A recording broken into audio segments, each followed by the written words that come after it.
Greetings and welcome to the Reparenting Daily podcast. In this podcast, we'll dive deep into reparenting, exploring all of the tools and resources that you'll need to help you along your journey. This podcast is divided into 3 sections. The first is a daily reading. The second is a discussion of the reading, followed by suggested journal prompts. And the last section is a peaceful meditation for closing.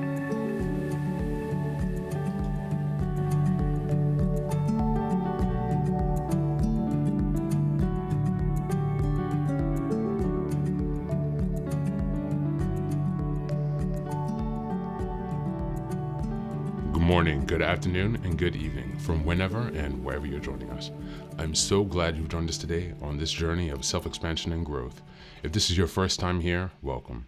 Please don't forget to like, share, subscribe this podcast wherever you're listening, on Apple Podcasts, Spotify, or YouTube. Your help here really makes a huge difference in allowing us to spread the word and build a more supportive community as we continue with our self-reparenting. Now, before we get started, I have some quick updates for you. First, I'd like to introduce our Patreon community. Here, for a small monthly fee, you can join us for 3 weekly meetings for additional support with your reparenting journey. On Sundays, we have a meditation group. On Tuesdays, we have a book club discussion. And on Thursdays, we have open topic conversations. You can find out more details about this if you go to the Reparenting Daily website and check out on the community tab.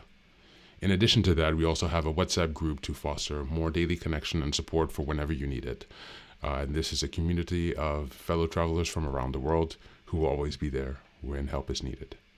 It's just one of the many ways that we're building our network of resources that are really going to help support your reparenting journey. For the next update, I'm very excited to announce that I've just released some first books. The first is probably the most important, and it's called the Reparenting Daily Journal. Now, this journal is a daily guide for 365 days of the year. We'll be starting in 2025, and basically each month corresponds to a theme in reparenting, and each week of each month corresponds to a sub-theme of the monthly theme. Now, from the beginning of the year, 2025, each daily episode will correspond with the themes in the daily workbooks. And so you can use this as a guide to work through your reparenting journey to stay focused, ensuring that you cover all of the most critical areas within a year's time. And again, this will be aligning up with the podcast, so you can use both of these to make a more engaging and interactive experience. This is ensuring that you really book progress on your reparenting journey. The next set of books I've written is called Fairy Tales for Reparenting. This is a collection of 3 books that contain short stories or fairy tales inspired from Jungian analysis, mythology, philosophy, and psychology that really is targeted to helping you connect to your inner child. And so these stories are very short. They're not very long. They're written in a very simple manner so that it's not too taxing on you, so you can more easily connect with the joy and fun of your inner child. More interestingly, however, is that at the end of each story, there's an analysis section that really analyzes the main themes and concepts within each story to provide encouragement and inspiration. Additionally, you will find corresponding journal prompts after each story and each analysis section to help you reflect deeper on how the themes of each fairy tale can be reflected and correspond to your own personal journey as you work towards self-expansion. You can find all of these books now available on Amazon, so go ahead and give us a look and give us some support. And as I've mentioned before, this entire process of reparenting and self-expansion is really about growth, iterative change, and continuous improvement. Much like the process of nurturing the bonsai tree, our reparenting journey requires our consistency and care. So many thanks for being here and for supporting this project, and also to committing on your journey of self-expansion. Now, without further ado, let's dive into today's practice.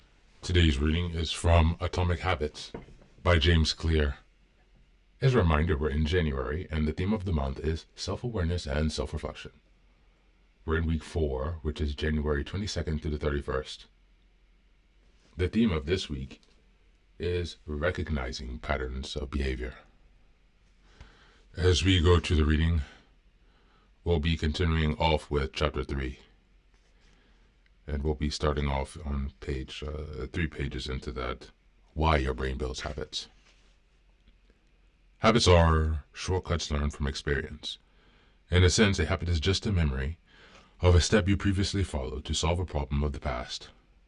Whenever the conditions are right, You can draw on this memory and automatically reply with the same solution.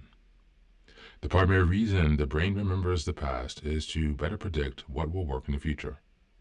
Habit formation is incredibly useful because the conscious mind is the bottleneck of the brain. It can only pay attention to one problem at a time. As a result, your brain is always working to preserve your conscious attention for whatever task is most essential. Whenever possible, the conscious mind likes to pawn off tasks to the unconscious mind to do automatically. This is precisely what happens when a habit is formed.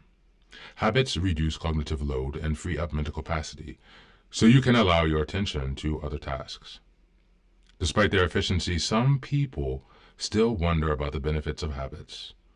The argument goes like this: will habits make my life dull? I don't want to pigeonhole myself into a lifestyle I don't enjoy. Doesn't so much routine take away the vibrancy and spontaneity of life? Hardly. Such questions set up a false dichotomy.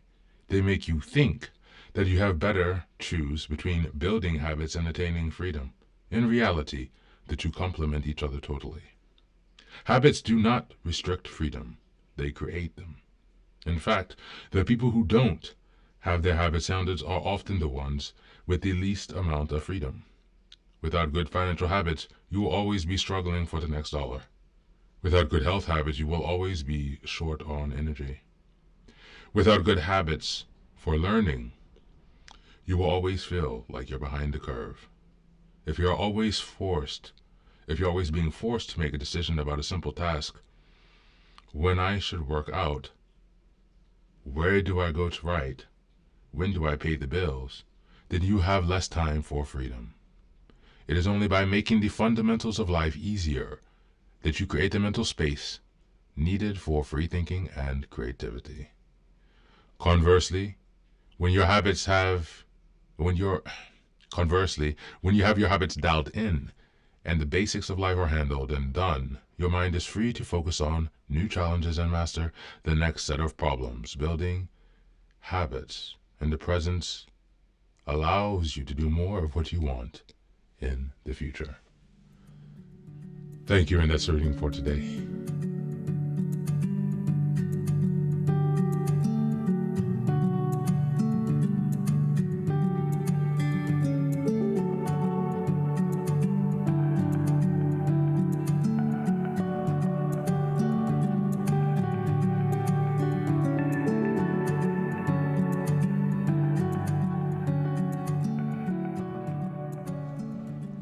Welcome back.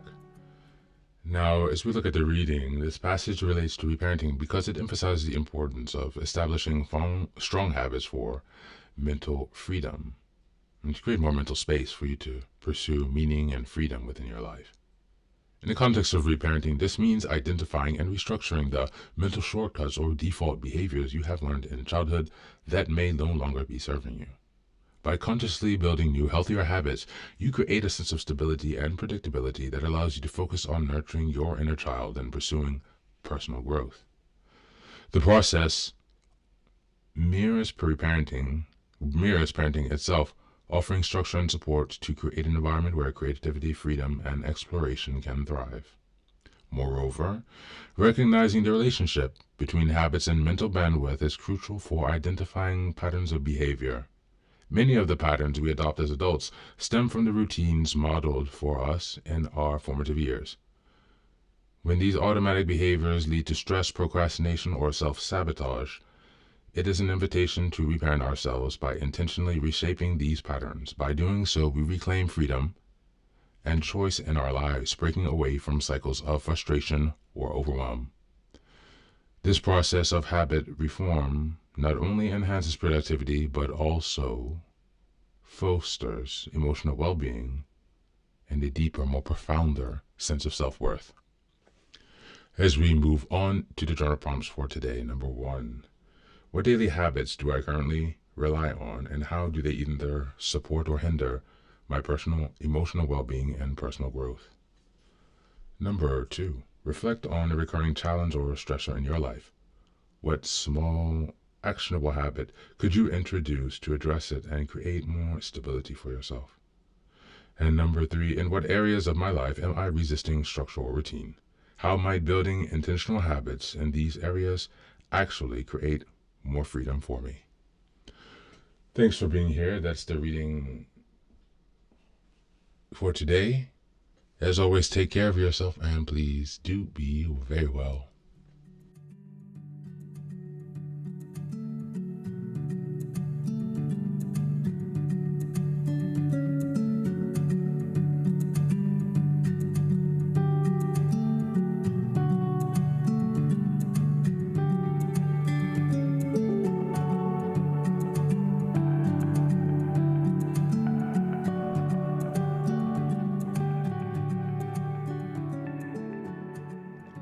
Welcome back. Now, this is the third and final section of the daily podcast. This is your silent meditation. Please find a place where you can be comfortable and undisturbed, where you can relax and spend some time with yourself for this 10-minute silent meditation. You can choose to be sitting, standing, lying down, or in whatever position makes you comfortable today. Just take some time to listen to yourself. Next, be sure that you are taking some time to be with your breath to connect with your body. Don't be disturbed or overwhelmed by your thoughts. Simply allow them to pass. Just observe them. Do not engage with your thoughts. Only be mindful of them passing as if they are drifting down a river. Use this time to connect with yourself.